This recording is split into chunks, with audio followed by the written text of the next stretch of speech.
La raison peut-elle nous inspirer la passion? Thèse. La raison nous incline à vouloir la vérité, le bonheur de l'humanité. Vouloir atteindre ses buts peut devenir une passion. Antithèse. La raison, en tant qu'intelligence, sagesse et tempérance, s'oppose à la passion. La première exclut la deuxième. Thèse.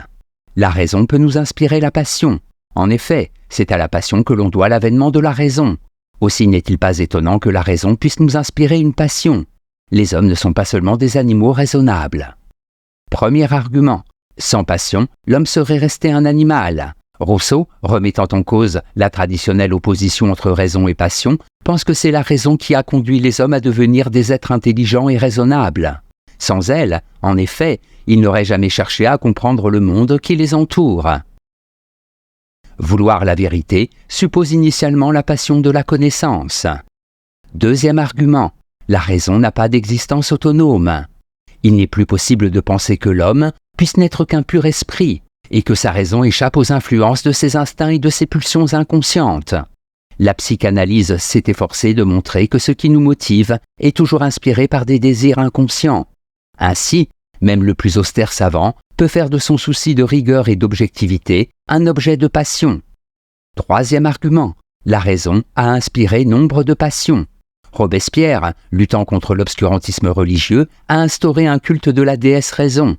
Les pacifistes, au nom de la paix, peuvent paradoxalement se battre pour elle. Ces deux exemples, parmi d'autres, montrent que la raison non seulement peut inspirer des passions, mais que, de plus, elle peut devenir elle-même excessive et déraisonnable. En bref, la raison peut inspirer la passion. Elle peut même faire l'objet d'une passion. Toutefois, il n'est pas rare que la raison, qui se passionne pour elle-même, puisse devenir des raisons. La raison ne peut pas inspirer la passion. En effet, non seulement raison et passion s'opposent, mais, de plus, elles s'excluent mutuellement. La raison permet à l'homme de dominer ses penchants. Elle conduit à la connaissance du vrai et du juste. Premier argument, la raison guide l'homme. Sans nier le fait que l'homme soit agité par ses passions, Platon ne conçoit pas un instant que la raison puisse inspirer une passion. Soit la passion domine la raison, soit la raison conduit l'homme à dominer sa nature animale. Dès cet instant, l'homme ne peut que vouloir le bien.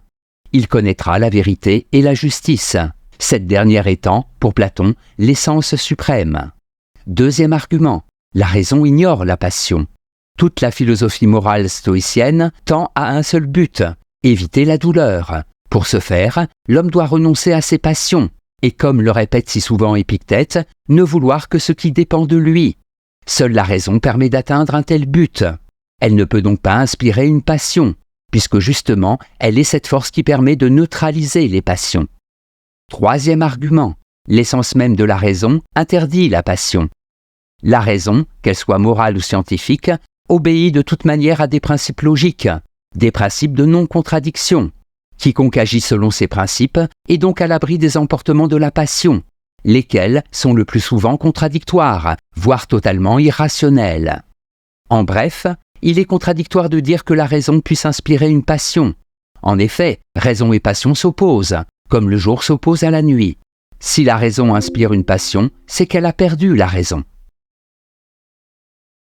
Synthèse. La philosophie, de Platon à Hegel, a toujours distingué et opposé raison et passion.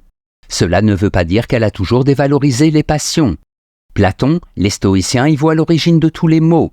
Descartes, Rousseau, Hegel les considèrent comme étant ce qui pousse les hommes à agir, à connaître et à dominer la nature. Pour ces penseurs, les passions ne deviennent mauvaises qu'à partir du moment où la raison ne les contrôle plus. À partir de la fin du XIXe siècle, avec des penseurs tels que Schopenhauer, Nietzsche, Freud, l'opposition passion-raison tend à disparaître. La raison n'est plus aussi libre et détachée que cela. Des motivations inconscientes peuvent la conduire à rationaliser le mal au nom d'une vérité, d'un idéal, devenu objet de passion. Tel fut le cas par exemple du nazisme. Les idéaux de grandeur, de pureté de la race, ont donné lieu à une véritable logique de la destruction. Note et commentaire. Raison. Descartes est à l'origine de la foi de l'homme en sa propre raison. Les deux guerres mondiales, le stalinisme, les actuelles aberrations des sociétés de consommation ont conduit les penseurs à ne plus avoir une confiance aveugle en la raison. Elle peut inspirer des passions qui en viennent à contredire les intérêts fondamentaux de l'humanité.